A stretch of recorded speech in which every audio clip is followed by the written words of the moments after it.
في سؤال انا هموت واعرف اجابته، هو عشان اعمل فيلم حلو بيبقى مترتب عليه او الجزء الاكبر من نجاح الفيلم بيروح بسبب ايه او بيكون بسبب ايه؟ هل هو مخرج شاطر، ولا الصوت، ولا الاضاءه، ولا الصوره عامه ككل، ولا مؤلف شاطر، ولا ممثل؟ لانه فيهم موضوع كبير، لان مش كل الافلام اللي بيكون فيها ممثلين شاطرين لازم تنجح، ومش كل الافلام اللي فيها ممثلين نص نص وفيها مخرجين نص نص لازم تفشل. فهي حبكه كده، حبكه صنعه دماغ.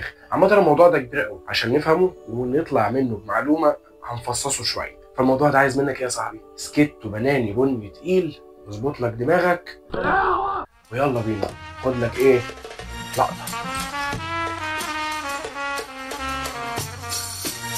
خلينا نبدا من هنا يا صحابي، خلينا نبدا من عند المخرج.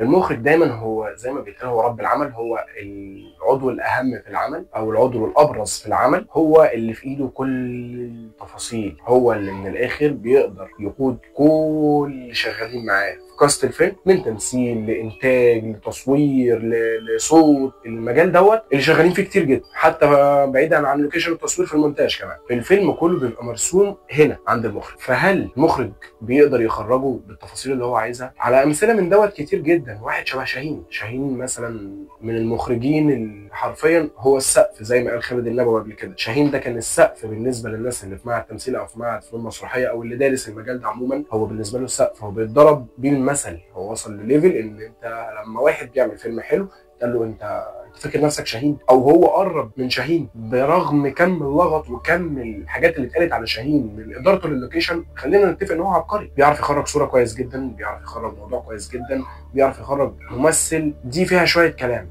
لان الناس اللي اشتغلت مع شاهين قبل كده قالوا ان تحكماته صعبه شويه، وفي ناس ما اشتغلتش مع شاهين وقالت ان ان شاهين بيحاول يخلي الممثلين يمثلوا شبهه. شاهين برضه ممثل، وممثل قوي جدا على فكره، وليه ادوار قويه جدا في تاريخ السينما، حتى ادواره وهو كمخرج شبه اسكندريه كمان وكمان، وفي اليوم السادس، وفي افلام شاهين مثل فيها وهو مخرج، وعلى فكره كلها كانت كويسه جدا جدا جدا جدا جدا. بس تعالى اوريك في مشهد من فيلم حدوته مصريه يوسف شاهين وهو بيتجسد من نور الشريف في وجود يوسف شاهين، لان يوسف شاهين هو مخرج حدوته مصريه. تعالى شوف.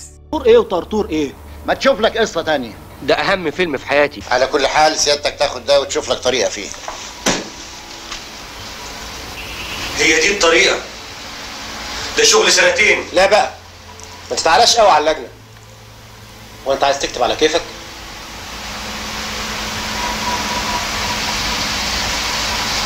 امال اكتب على كيفك انت؟ اكتب افكارك انت؟ طبعا لازم اكتب من خلال مخ انا. اذا كان نفسك تكتب حاجه اتفضل اكتبها ورد على الافكار اللي مش عاجباك، مش تكتمها. بدل ما تحاول تكشف بلاوي التانيين، شوف بلاويك انت. لو كتبت انا حضرتك تسيب البلد وتجري.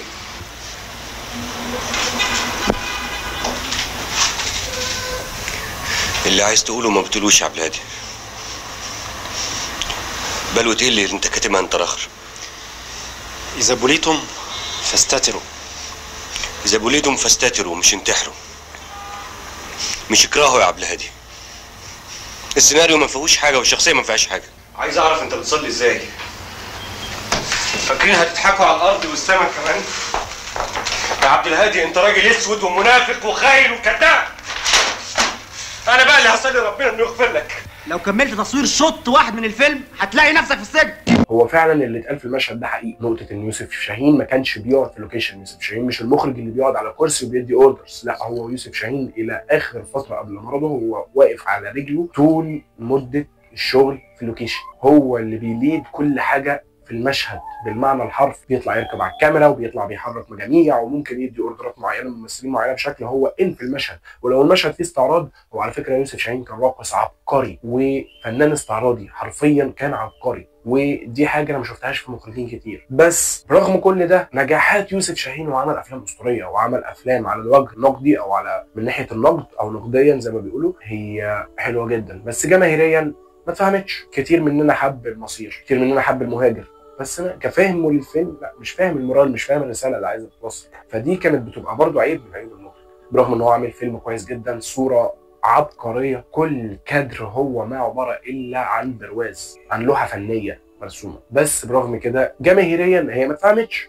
فهي النقطة هنا دي من حتة الإخراج. تعال نخش كده من حتة الصوت أو الموسيقى التصويرية، أو خلينا نقول الموسيقى التصويرية. إزاي أعمل موسيقى تصويرية لفيلم؟ موسيقى تصويرية لفيلم هي مبدئيا دي حاجة بتتحط بعد ما الفيلم بيخلص تصوير، فالموسيقار أو المؤلف الموسيقى التصويرية إيه اللي هيعمل دوت؟ هو بيتفرج على الفيلم كله من غير أي صوت، من غير أي ميوزك، من غير أي حاجة، لأن هو الشخص اللي بيحط الحاجات ديت. عندنا في مصر حرفيا مبدعين في الموضوع دوت. على سبيل المثال وليس الحصر، عندنا عمر خيرت، عندنا هشام نزيه، عندنا ياسر عبد الرحمن، عندنا ناس كتير قوي، ناس كتير قوي قوي قوي قوي، مودي امام، العداد مفتوح. بس هي ازاي بتتعمل مزيكه الفيلم؟ يعني هقول لك على حاجه، مزيكه الفيلم لازم يبقى ليها علاقه بالفيلم. ما ينفعش اللي هو من الاخر كده يبقى الفيلم في شرق وانا في غرب، او المزيكا في غرب. يعني يا عم عايز اعمل لك موسيقى لعمل كوميدي شبه الناظر مثلا، طب لو انا عايزها موسيقى لعمل كوميدي سياسي تتجاب ازاي؟ انا اشوفها كده في الارهاب والكباب، بلاش ده وده. انا عايزها موسيقى لعمل درامي او في جزء من الدراما.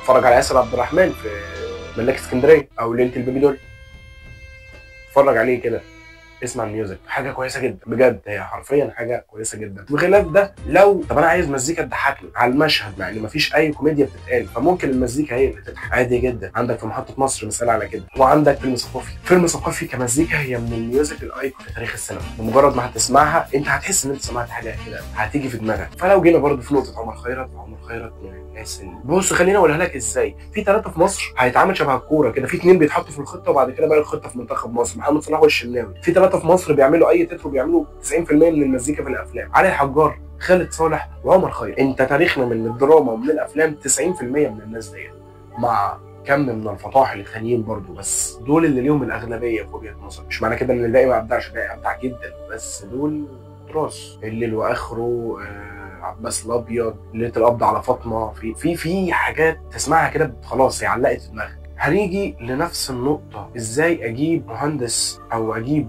موسيقار يعمل لي ميوزك للفيلم؟ على فكره طلع بتصريح قبل كده هاني شنوده، وهو احد الناس الكبار جدا في المجال دوت، خد لك لقطه.